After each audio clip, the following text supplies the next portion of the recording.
Hello again, Dave. Hello, back at it again. Right. Seems like it's been like 6 months and 1 week, uh, or no time at all. I guess I should say. Yeah, concepts of time are all messed up. Yes, I'm literally wearing the same outfit that I was last week, but I promise that I have showered. Well, I mean, This is not something. there's a reason why people aren't seeing my face right now because I'm in full quarantine with a toddler. So yeah, I'm definitely not camera ready right now. I get it. Yeah, I mean, I've never appreciated daycare more than right now when I am having to figure out how to keep my kids safe in an unbaby-proofed home while we're in this stuff. Wow. Amen. Amen. Well, what do you got cooking for us this week? What are we going to talk about? So we're going to get into a few more topics from the webinar that I did 2 weeks ago with you guys. We're going to get deeper into some of the kind of probably business and economic parts of these things, some of the things that are a little bit harder for some people to grasp conceptually. The big premise for that, the big impetus for that is for what we're starting to see is some of the anxiety about the virus let up. We're starting to see some of the some of the concern about like, or what's going to happen over the next couple of months. We're starting to see that let up just a little bit. Like there's still plenty of uncertainty, still plenty of things to be worried about, but now the uncertainty seems to be shifting from like, hey, do I have masks or not masks, or do I open or close my school or my business, to, oh wait, how do we get things going again after we've been shut down for a little while? Like what does this mean, not just from like an organization standpoint, but from a marketing standpoint? Right. How do we shift from panic mode into something that's a little bit more plannable? Right. It wasn't, I mean, it was a weird timing sort of thing because it's not like we just shut down for 2 weeks. It's like, no, we've been shut down and will be shut down long enough that we had to make a new normal. Then we have to, but it's not like we're going to live in that new normal. It seems like for like 6 months. It's like, no, now that we've created the new normal, we do now need to start putting energy into getting back to how it was. And I think this is a perfect follow-up to last week when we talked about lead bullets, right? Mm-hmm. This is the constant triage that we were talking about last week, right? In that week, we've seen some of the concerns shift from, hey, how is the virus spreading, to, hey, we're starting to see some of the curves flatten out.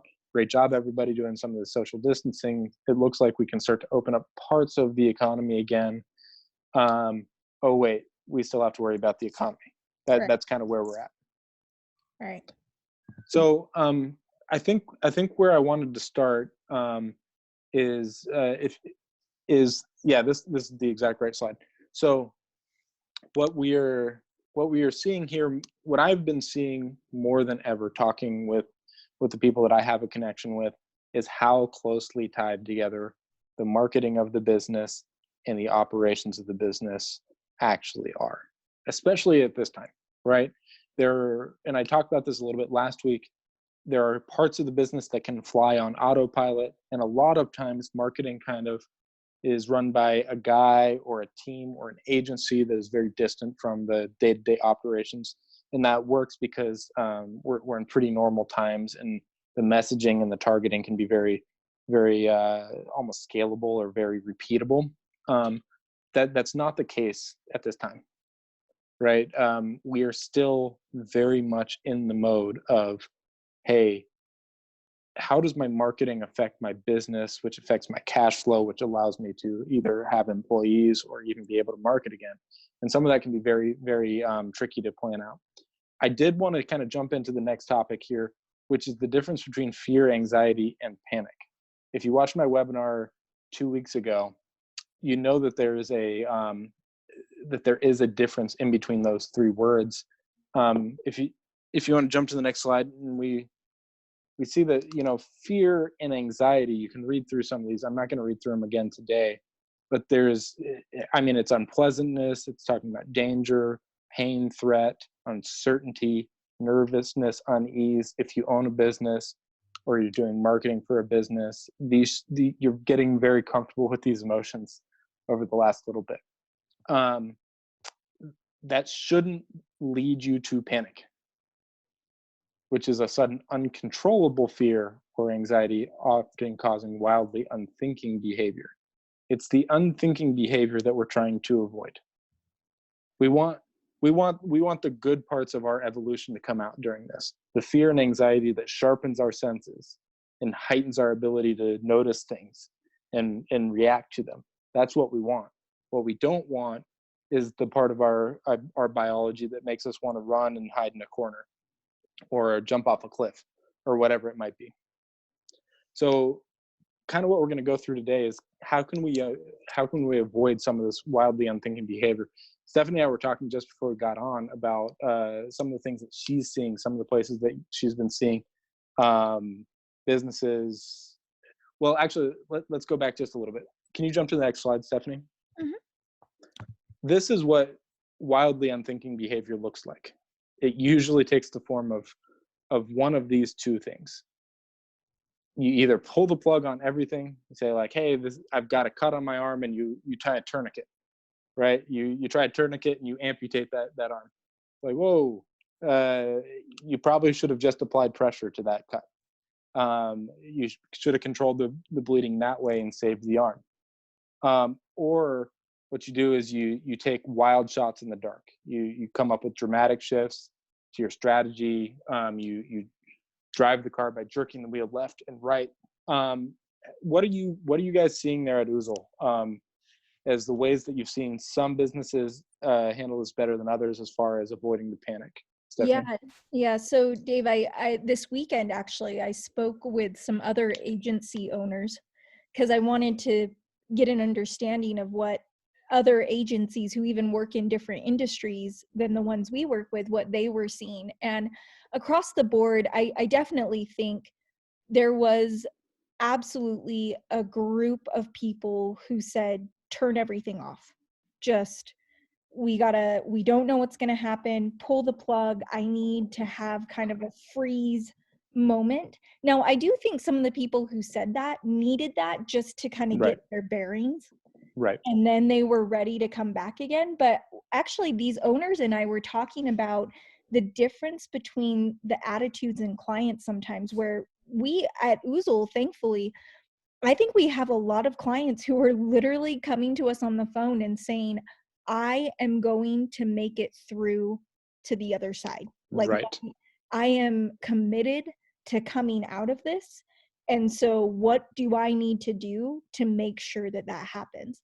I definitely, have seen other things, right? Again, I was talking to these owners, and a comment that came up that kind of shocked me was how many people are changing agencies right now. Oof. Like, literally going from a tried and true partner that they've been with for, a year or more, and being like, hey, you know what? We're going to start with someone else right now. Oof. Yeah, I mean that's a scary situation. So like one of the other things that I do other than my day job is I consult with businesses on what to do to make sure that they're with the right marketing partner.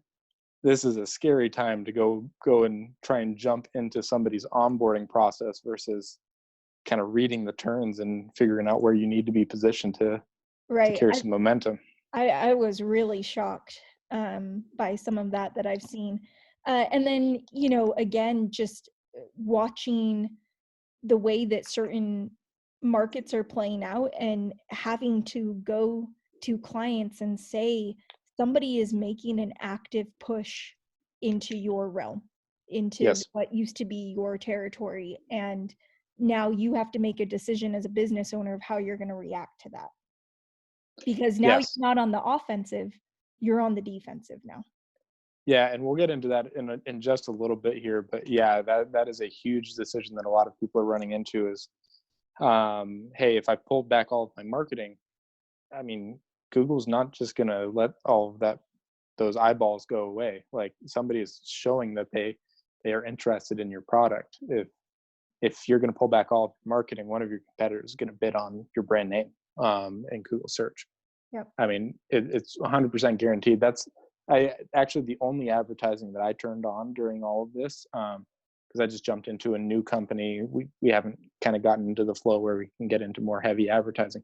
Literally, the only advertising that I turned on is protecting our brand name, because that's what we needed to do. Make sure that somebody else isn't going to come in and swoop in this kind of dip and trade on our brand name and steal some of our market share. Right.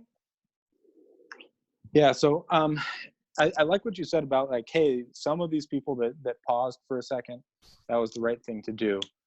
Because, you know, the first thing that you need to be worried about with your business is you need to put your own oxygen mask on first. You need to make sure that the business survives. If the business doesn't survive, it's not going to be good for you. It's not going to be good for anybody else. So if you needed to take a beat, kind of scale back on all of your expenses, figure out which ones are essential during this time period, and then come back and reassess. I totally understand that. But I think there's a good reason to be doing some of your marketing right now, or to be doing some marketing right now. And if we get into the next slide, Steph,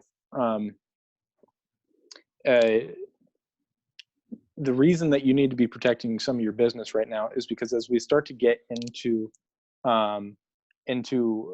the second effect of this COVID-19 breakdown or crisis, we're going to start to see some of the effects that we were talking about 2 weeks ago. The downturn is going to tighten lending. The banks are going to look out for themselves first. You saw this, actually. You're seeing this play out right now. It took the big banks. You're starting to see stories about like, hey, all these emergency funds that were coming to help small businesses, they're getting paused, or there's a lot of hiccups. This is because banks are looking out for themselves. There are a huge number of requests, and the banks want to make sure that they're not last in line when they go to the federal government to be reimbursed for some of this stuff. And you're going to need money to grow. And this is a point that I made last time that I really want to make again. The government is going to bail out your employees and your payrolls, some of your rent. They aren't going to come back and say like, hey, all that money you should have spent on marketing, hey, we're going to give you something for that too. You have to be the one that is proactively thinking about, hey, if I can get some help with my payroll and I still have cash left over, where do I put it? How much of that do I maintain in a marketing campaign? How much of that do I need to maintain to cover some of the other expenses that I have as a business? You are going to have to figure out the marketing stuff. Congress is not going, I mean, marketers, I think I've shared this statistic before, but only 3% of people total trust marketers. They are not going to be top of the list of the people that the government is going to bail out.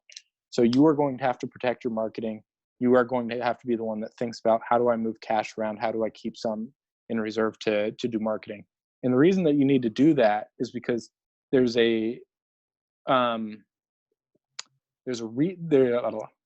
we'll get into a little bit of why we're going to need to keep some money around.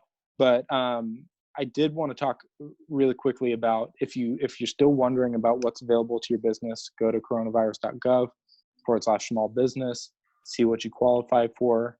The big takeaway from all of this is small businesses hate the federal government. I know that. Like, I think they have some good reasons to.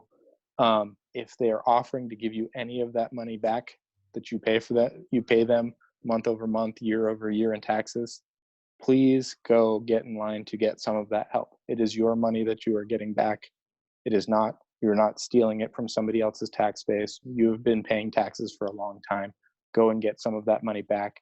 Use it to help your business. Right. And Dave, I was just going to say, you know, I was just reading an email today about the Department of Education, and specifically, you know, some lawmakers who were lobbying to exclude for-profit education from some of the money that's available in the CARES Act, and that got shut down. That's And that great there news. has been grant emergency financial aid money that is going to go out to schools. And you know, a portion of the money has to be used for students, but there's still another portion of the money that I believe schools get to use for what is going to help them the most. And so to your point, you know, I do think you have to triage certain things, Right. But you also have to look to the health of your business at the end of 2020 and what 2021 is going to look like for you. And, it's that whole thing of, if you're planting seeds today, when are you Right. going to reap the benefits of that harvest? And if you're not Right. planting seeds, it doesn't matter what you do, you have no harvest. Right. Yeah. The time to plant trees is before you need the shade Exactly. is one of the adages that you hear is, and that's kind of the point here is like, yes, you do need to place your own oxygen mask on first. You do need to watch out for your business. Like, take advantage of all of the programs that are out there. Inform yourself. Like, it is baffling to me the number of small business owners that have not educated themselves. There's a huge number that are applying, but the people who are not applying and not getting in line for the government aid, they're just arbitrarily cutting themselves off from help. And I was talking with the business owner that I work for and his wife, and they were very much in the camp of, this is too good to be true. This doesn't sound like something that a government would do, give money to all of the people and the businesses. And this is where the economics of business owning and the kind of macroeconomic system really comes in handy here. They are not being altruistic for you. Let's keep that clear here. When they're offering to give you money, they're not just doing it because it's like, oh, well, these people need a handout and these people need a handout. That's not what people typically do. Like, it makes for good politics, and that might be what they are saying they are doing. What they are trying to do is they're trying to up the liquidity in the lending markets. So a lot of what gets paused when you have a big shutdown of an economy like this is the amount of times that money changes hands in between people. And you're going to see this even when the stimulus checks come in. Even when we get back to normal, people are going to be more hesitant to spend their money. They're going to be more cautious because they don't know what lies around the corner here. What they're trying to do is they're trying to jumpstart the economy. And the weird thing that happens here, like, and I'm getting on a little bit of an economics diatribe, but I think it's something that's important to note. There's something called the fool in the shower effect, that you learn about if you study economics. The fool in the shower effect is talking about, I don't know if everybody has some experiences with this. You get into a shower, it's a little bit too cold, so you crank it all the way to hot. And then all of a sudden, it's much too hot and you have to crank it all the way back down to cold. So the federal government typically is not nimble enough to know exactly how to buoy up the economy and prevent recessions. We still see recessions. We see them about every 10 years, like clockwork. But they do have an effect on how quickly the economy heats back up or cools back down. But usually it's a little bit too much. So what you'll see is, yes, we are going to find the bottom of this recession. At some point, we are going to hit rock bottom, and then we are going to start climbing back out of it. And when we do, there will be a rush of demand that comes back into the market. Like, you will start to see that the stimulus that was supposed to keep the recession from happening is going to hit when we don't need it anymore, and the demand is already rushing back into the market. And there's going to be an excess of demand back in the market. And that's a long prelude into the slide that's been running for like 5 minutes now. But this is some of the things that make it not a drag race anymore, not a straight line race.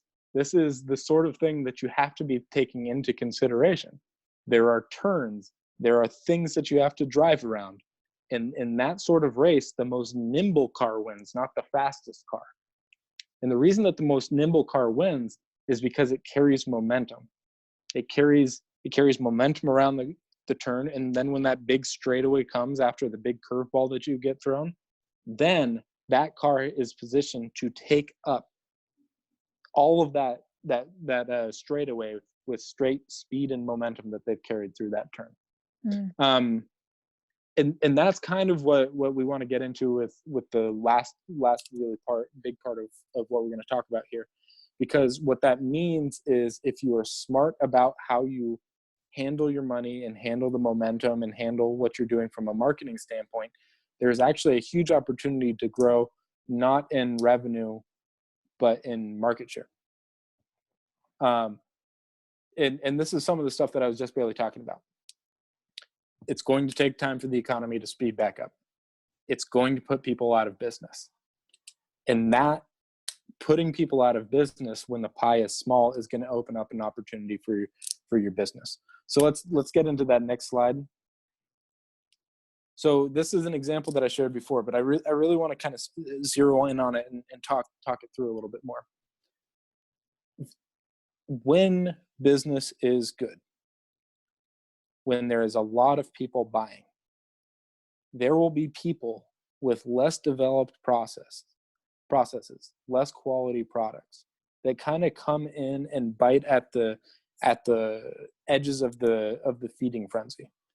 They are taking up a percentage of the market share that exists for any specific good or service or business or anything like that. This is something that happens cyclically over and over again. So while we've never seen the COVID recession, we did see the housing crisis. Before that, we did see the dot-com boom. And then we did see a recession in like 92. We've been seeing these about every 10 years. And so what you see happen here is when the economy contracts, it's kind of like Darwinism. It cuts off the people that are least prepared for the new situation that they are placed in. Mm-hmm. And so that's what you're about to head into. Now, this I want to make a clarification, because I think it's gonna hit on kind of the main takeaway at the end of this chat. They do not have to go out of business to cede the market share to you. You might be saying, as you read through these slides, it's like, hey, but David, like, the government's helping everybody out. It's not necessarily going to kill all of these small businesses the way that it might if the government wasn't helping everybody out, giving them loans and all that sort of stuff. Even if they don't go out of business, if they're not smart about how they're handling it, or if they're not equipped to take advantage of some of the marketing opportunities, you can still grow the market share even if somebody doesn't go out of business. Yeah, Dave, can I jump in here? Yes, yeah, absolutely. Coming to my mind is, I think this is where you also see the danger of the person who was king on the throne getting a little too complacent. Oh, absolutely.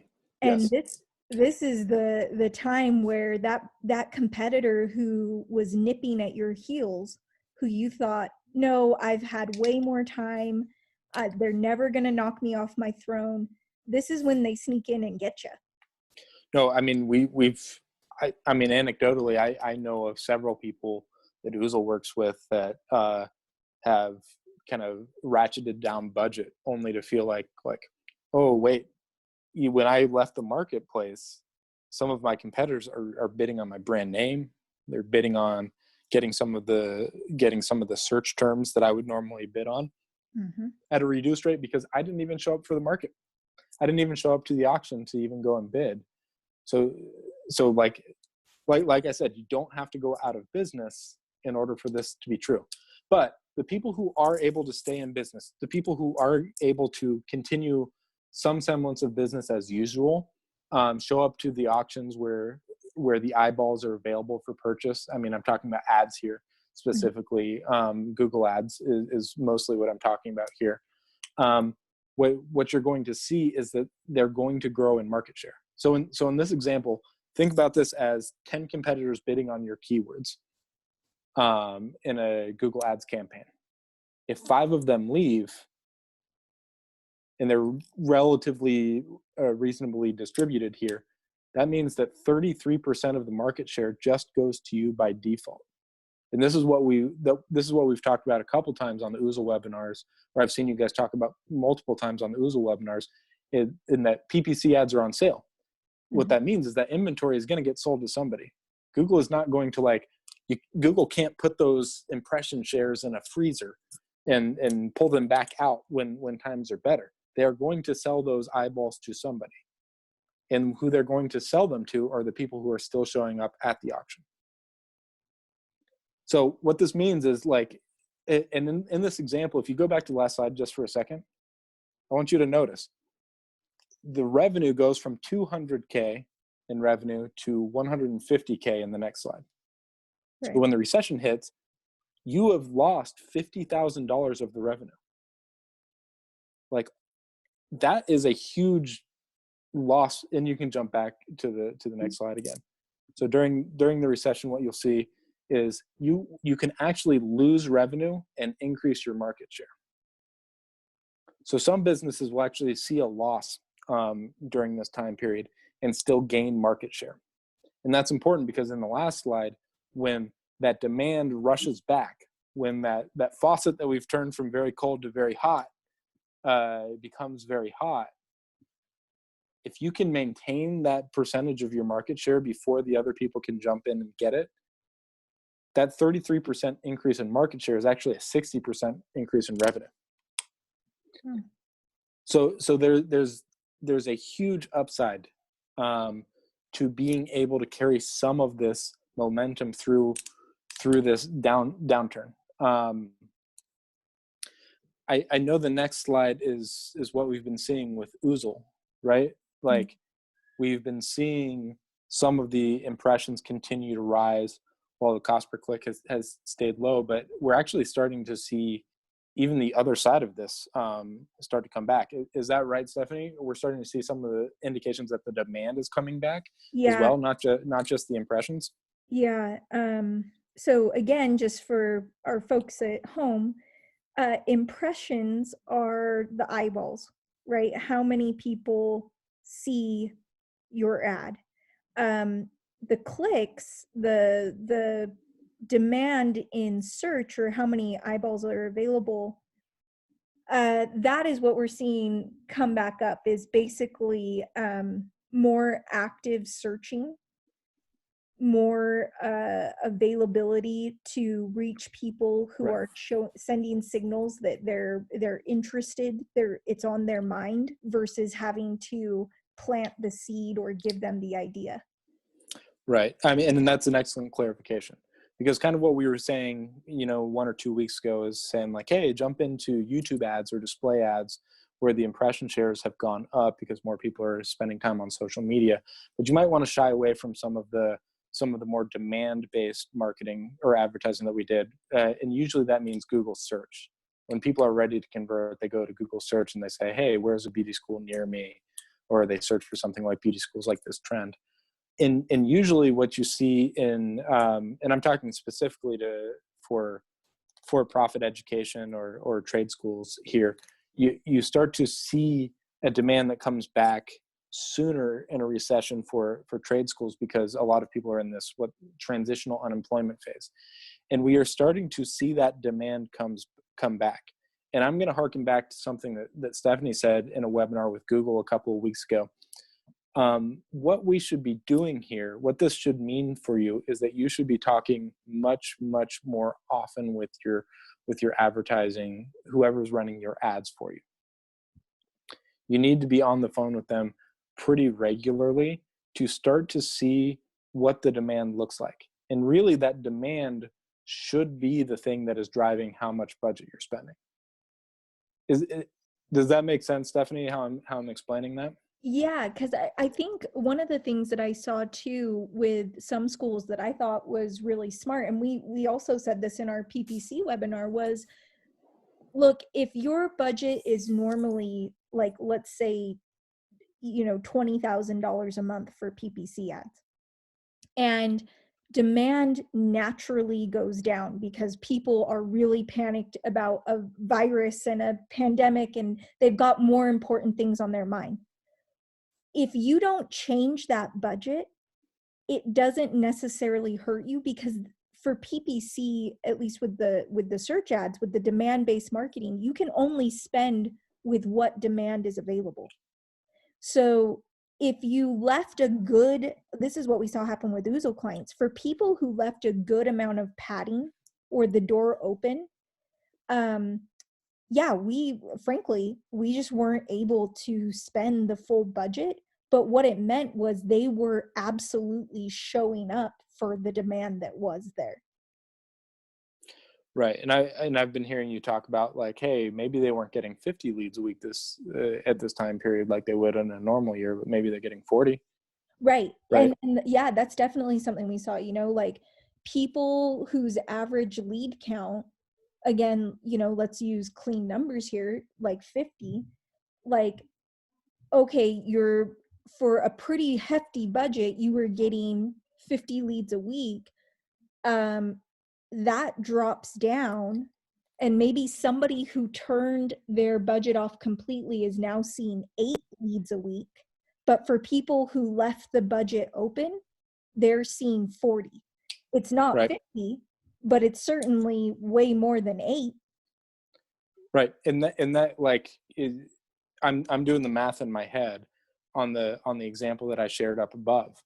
In that example that I shared up above, what I literally said was 25% decrease in the revenue. And demand would be a good kind of a good kind of thing to think about when it comes to revenue. You need the demand to have that revenue. So if you're seeing a 20% drop in demand, but you are staying in the market while some of your competitors have left, those 40 leads are not coming from the same pool as the people who would have found you before. They're probably coming from people who would have found your competitor before. That's a great So point. you're starting to eat into the market share. Like this is a real life version of the example that I'm talking about up above.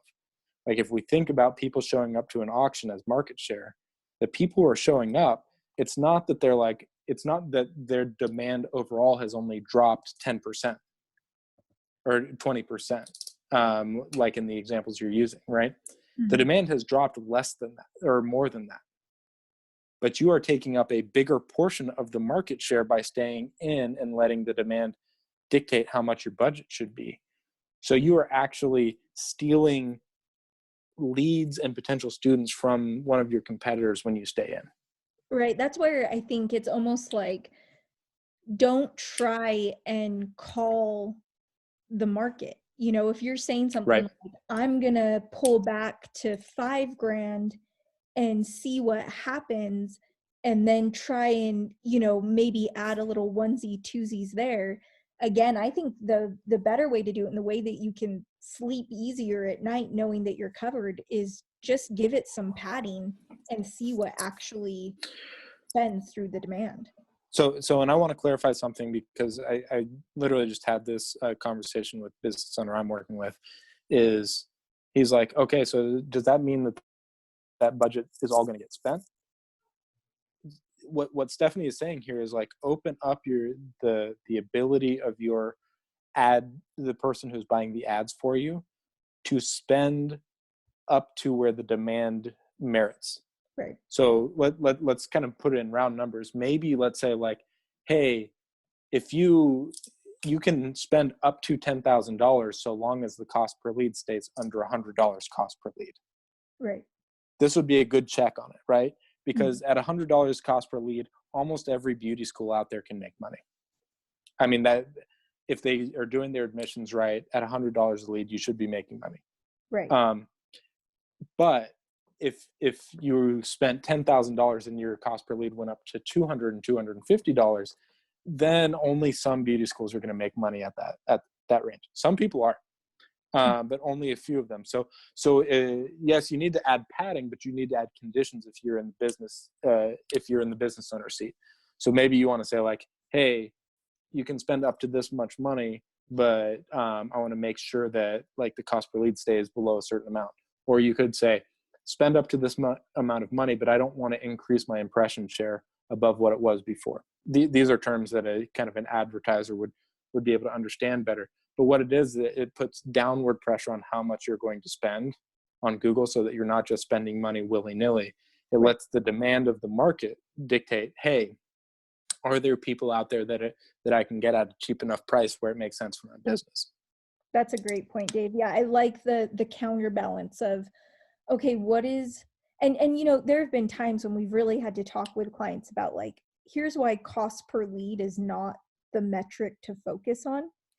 but I do think it's a good sort of bumper on the other side to make sure that you aren't just spending money that isn't going to do something for you, or that you aren't sure you can get a return on.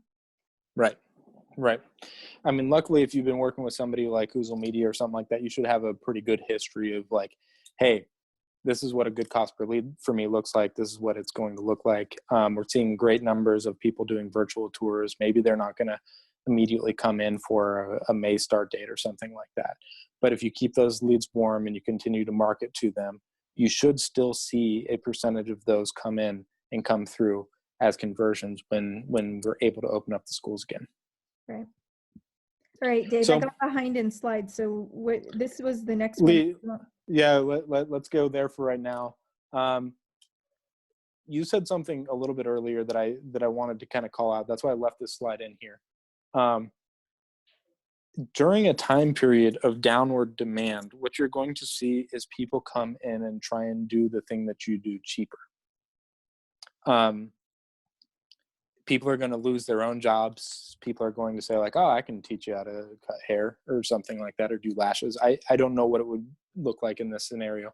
Or maybe you're worried that you're going to lose people to YouTube or something like that. So you've got to really undercut your quality in order to compete with these people that are kind of nipping at your heels.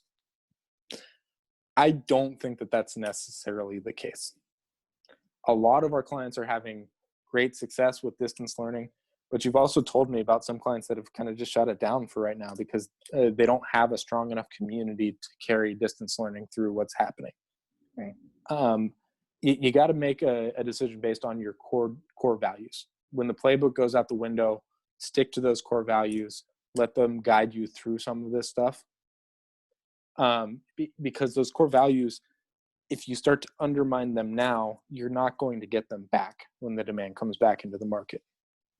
And then if you don't maintain the level of quality, you do what's called, you've commoditized yourself, which means that you can't charge the prices that you need to. You're Walmart instead of Nordstrom's, or something of that nature, right? You don't turn into Walmart just because you feel like you need to kind of stay in business. You do still need to maintain some level of quality if you want to have that quality on the other side of this recession. But yeah, I mean, this has been a good conversation. I don't know if we need to kind of jump into any more of the slides here, except to say like, actually, can you go down 2 slides, Stephanie? Because I think that'd be good. This one? Yeah. This is the thing that you need to have guide you as you try to navigate some of the stuff, especially with ads. Is this the right message for the people to hear at this time?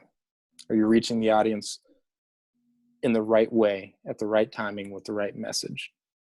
And if you can do that, and you can keep some of the momentum rolling through this, your competitors don't have to go out of business for you to grow in market share. They just have to stop showing up to the auction. And the auction I'm talking about here is obviously PPC, but there's other places. They have to do things like not offer distance learning. They have to not be as nimble about the things that they're saying.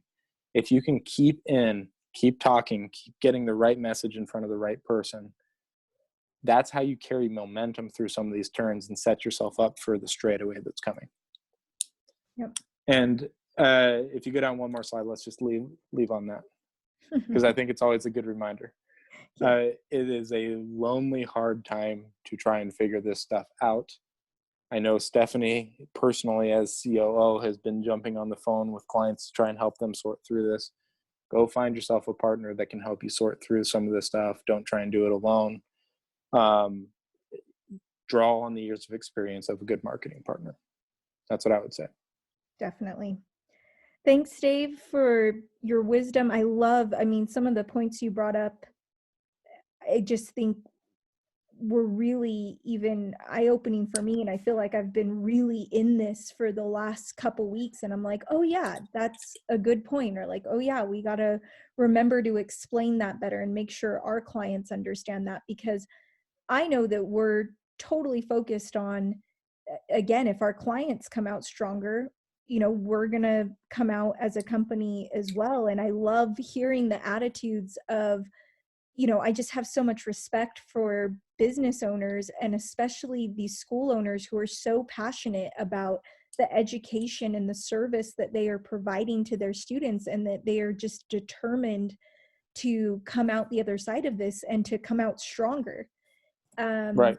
And, I appreciate you sharing your wisdom. And really, that's the whole point of us, every Wednesday night kind of getting on and having these chats, is it's like, what other information, what other things could we do that might be helpful to someone who does feel alone right now, or does feel like, man, I just want to hear something from somebody that is going to give me some sort of light bulb moment, or help me get my head straight around this area. Because heaven knows, our clients are going through so much trying to figure out all the regulations with online Right. learning. And I hope that they've got awesome team members who are able to carry that burden with them. And I hope that we can just help them carry the burden of figuring out marketing and how that is going to impact the future of your school down the road. So we appreciate your time and being with us.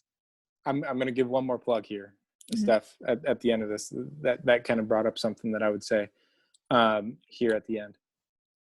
I don't have a tie to Oozle Media from a financial standpoint. I don't.